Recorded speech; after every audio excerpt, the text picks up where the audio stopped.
ಆತ್ಮೀಯ H16 news ಅರ್ಥಾತ್ ಸೀತಾರಾಮ್ ನ್ಯೂಸದ ವೀಕ್ಷಕರೇ, ನಾನು ನಿಮ್ಮವ ಎಂ ಆಯುಧ ಮಲ್ಲಪ್ಪ ಜೊತೆ ಅವರು. ತಾವು ಈಗ ಸುದ್ದಿಗಳ ಲೋಕಕ್ಕೆ ಎಂಟ್ರಿ ಹೊಡಿತಾ ಇದ್ದೀರಿ. ಈ ಸುದ್ದಿಗಳನ್ನು ಪ್ರತಿಯೊಂದು ನೋಡೋ ಜೊತೆಗೆ ನಿಮ್ಮ ಅಭಿಪ್ರಾಯಗಳನ್ನು ಹಚ್ತಾ ಇದೆ. ಯಾಕಂದರೆ ಈ ಸುದ್ದಿಗಳು ನಿಮಗಾಗಿ, ನಿಮ್ಮ ಬದುಕಿಗಾಗಿ, ನಿಮ್ಮ ವೈಚಾರಿಕೆಗಾಗಿ, ನಿಮ್ಮ ತಿಳುವಳಿಕೆಗಾಗಿಯೂ ನಿಮಗೆ ಗೊತ್ತು. ಜೊತೆಗೆ ನಮಗೂ ನಿಮ್ಮೊಂದಿಗೆ ಇದೊಂದು ಮಾತಾಡುವಂಥ ಜೊತೆಗೆ ಸುದ್ದಿಗಳನ್ನು ಬಿಡುವಂಥ ಕೆಲಸ. ಈ ಕೆಲಸದಲ್ಲಿ ನಾವು ನಿಮ್ಮೊಂದಿಗಿದ್ದೀವಿ ಅಂತ ಹೇಳ್ತಾ ನೋಡ್ತಾ ಇರಿ ಸುದ್ದಿಗಳನ್ನು.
ಹೋರಾಡಿ ಎಲ್ಲರಿಗೂ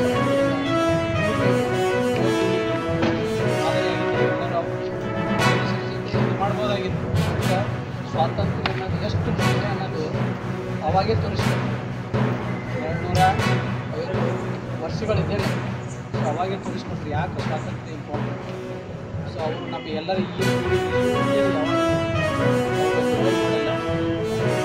ಅವರ ಆದರ್ಶಗಳನ್ನು ನಮ್ಮ ಸ್ವಂತ ಜೀವನದಲ್ಲಿ ಹಾಗೂ ಸಮಾಜದಲ್ಲಿ ಯಾವಾಗಲೂ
ಮೇಲೆ ಅಧಿಕಾರ ಹಂಚಿಕೆಗೆ ಒಪ್ಪಂದ ಡಿಲೇಲಾಗಿದೆ ಅಂತೇಳಿ ನಾನು ಸಂಡೂರು ಉಪಚುನಾವಣೆಯಲ್ಲಿ ಭಾಳ ಕ್ಲಿಯರಾಗಿ ನಾನು ಹೇಳಿದ್ದೆ.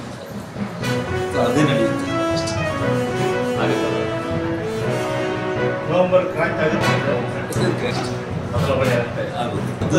ಪಕ್ಷದ ನಿರ್ಧಾರ ದೊಡ್ಡವರು ತೀರ್ಮಾನ ಮಾಡ್ತಾರೆ. ನೀವು ಮತ್ತೆ ಪೂರ್ವ ಸಿದ್ಧತೆ ಸರ್ಕಾರ ರಚನೆ ಮಾಡುವುದರಲ್ಲಿ ನೀವು ಪಕ್ಷದ ಹಿರಿಯರ ತೀರ್ಮಾನ ಏನು ಮಾಡ್ತಾರೆ ಅದರಂತೆ ನಾವು ಹೈಕಮಾಂಡ್ ಹಲ್ಲೆ ಆಗುತ್ತೆ.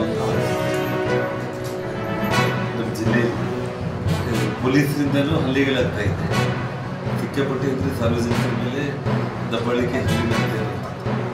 ಜೊತೆಗೆ ಯಾದಗಿರಿಯಲ್ಲಿ ASIನೇ ಕಿಡ್ನಾಪ್ ಮಾಡ್ಕೊಂಡು ಯಾರು ಕಾಂಗ್ರೆಸ್ ಕಾರ್ಯಕರ್ತರು ಅಲ್ಲ, ಯಾಕೆ ಕಾಂಗ್ರೆಸ್ ಗೂಢರಾಜ್ಯ ಆಗ್ತಿದೆಯಾ? ಹೇಗೆ ಕಾಂಗ್ರೆಸ್ ಕಾರ್ಯಕರ್ತರು ಒಬ್ಬ ASIನೇ ಕಿಡ್ನಾಪ್ ಮಾಡ್ಕೊಂಡು ಹೋಗ್ತಿದ್ದಾರೆ. ಇಲ್ಲಿ ನಮ್ಮ ಜಿಲ್ಲೆಯಲ್ಲಿ ಪೊಲೀಸ್ ಸಾರ್ವಜನಿಕರ ಮೇಲೆ ದಬ್ಬಾಳಿಕೆ ಮಾಡಿ ಅವರು ನುಡಿಗಳಲ್ಲಿ ಪೊಲೀಸ್ ಮತ್ತು ಕಾಂಗ್ರೆಸ್ ಕಾರ್ಯಕರ್ತರು ಇಬ್ಬರದು ಕೂಡ ರೌಡಿಸಮ್ ರಾಜಕೀಯ ಇದು ಗೂಢರಾಜ್ಯ ಆಗ್ತಾ ಇದೆ. ಸಚಿವರು ಇದ್ರ ಬಗ್ಗೆ ಏನು ಪ್ರಕ್ರಿಯೆ ನೀಡ್ತಾರೆ? ಗಪ್ಪಾಗ್ಬಿಟ್ರು ಸರ್. ಸೀಟ್ ಅನ್ನೋದು ಕನ್ಫ್ಯೂಷನ್ ಅಲ್ಲಿ ಇದೆ. ಅಲ್ಲ, ಹಿಂದೆ ಬಿಹಾರ ಗೂಢರಾಜ್ಯ ಅಂತಿದ್ರು, ಈಗ ಕರ್ನಾಟಕ ಹಂಗಾಗಿದೆಯಾ ಸರ್? ಅದನ್ನ ನಾವು ಕೊಪ್ಪಳ ಇನ್ಸಿಡೆಂಟ್ಗಳ ಮೂಲಕ ನಾನು ಯಾಕಂದ್ರೆ ಇಡೀ ಯಾದಗಿರಿನಲ್ಲಿ ನೀವು ನೋಡಿದ್ರೆ ಅದೇ ಪರಿಸ್ಥಿತಿ, ಕೊಪ್ಪಳದಲ್ಲಿ ನೋಡಿದ್ರೆ ಅದೇ ಪರಿಸ್ಥಿತಿ. ಕನಕಗಿರಿ ಕ್ಷೇತ್ರದಲ್ಲಿ ಅದಾಯ್ತು. ನಮ್ಮೇನು ಕನ್ನೇರಪುರ ಸ್ವಾಮಿಗಳು ಇವತ್ತು ಬಿಜಾಪುರ ಜಿಲ್ಲೆಗೆ ಪ್ರವೇಶ ನಿರ್ಬಂಧ ಮಾಡುವಂಥ ಒಂದು ಪರಿಸ್ಥಿತಿ ಒಬ್ಬ ಜಿಲ್ಲಾಧಿಕಾರಿ ಮಾಡ್ತಾ ಇದ್ದಾರೆ. ಹಿಂದುತ್ವದ ಪರವಾಗಿ ಇವತ್ತು ಅವರೇನು RSSನ ನಿಷೇಧ ಮಾಡ್ತಕ್ಕಂಥ ದೊಡ್ಡ ದೊಡ್ಡ ಮಾತುಗಳನ್ನು ಮಾತಾಡ್ತಾ ಇದ್ದಾರೆ. ಅದರ ವಿರುದ್ಧವಾಗಿ ಧ್ವನಿ ಎತ್ತಿದ್ದಕ್ಕೆ ಇವತ್ತು ಸ್ವಾಮೀಜಿಯವರು ವಿಜಯಪುರ ಜಿಲ್ಲೆಗೆ ನಿಷೇಧ ಮಾಡ್ತಾರೆ ಅಂತಂದರೆ ಯಾವ ಹಂತಕ್ಕೆ ಈ ನಮ್ಮ ರಾಜ್ಯ ಸರ್ಕಾರ ತಲುಪಿದೆ ಅನ್ನೋದನ್ನು ನೀವು ಯೋಚನೆ ಮಾಡಿ. ಆದ್ಮೇಲೆ ಎಲ್ಲ ಸುದ್ದಿಗಳನ್ನು ನೋಡಿದ್ರಲ್ಲ, ಏನು ಅನಿಸ್ತು ನಿಮಗೆ? ಇದರಲ್ಲೇ ನಿಮ್ಗೆ ಲೈಕ್ ಆಗಿರ್ಬೋದು, ಡಿಸ್ಲೈಕು ಆಗಿರ್ಬೋದು, ಕಾಮೆಂಟ್ ಬೇಡಪ್ಪ ಅಂತೂ ಅನಿಸಿರ್ಬೋದು, ಕಾಮೆಂಟ್ ಮಾಡಬೇಕಪ್ಪ ಅನಿಸ್ಬೋದು, ಶೇರ್ ಮಾಡಬಾರ್ದಪ್ಪ ಅನಿಸಿರ್ಬೋದು, ಅದು ಮಾಡಬೇಕು ಅನಿಸಿರ್ಬೋದು. ಏನಾದರೂ ಆಗಲಿ ಶೇರ್ ಮಾಡ್ತಾಯಿರಿ, ಈ ನ್ಯೂಸ್ಗಳು ನೋಡ್ತಾ ಇರಿ, ಜೊತೆಗೆ ಇದಕ್ಕೆ ಸಬ್ಸ್ಕ್ರೈಬ್ ಆಗ್ತಾಯಿರಿ ಅಂತ ಹೇಳ್ತಾ H16 ನ್ಯೂಸ್ ಅರ್ಥಾತ್ ಹೇ ಸೀತಾರಾಮ್, ಇದು ಸತ್ಯದ ಕೈಗೆ ನಡೆಯುವ ವಂದನೆಗಳು.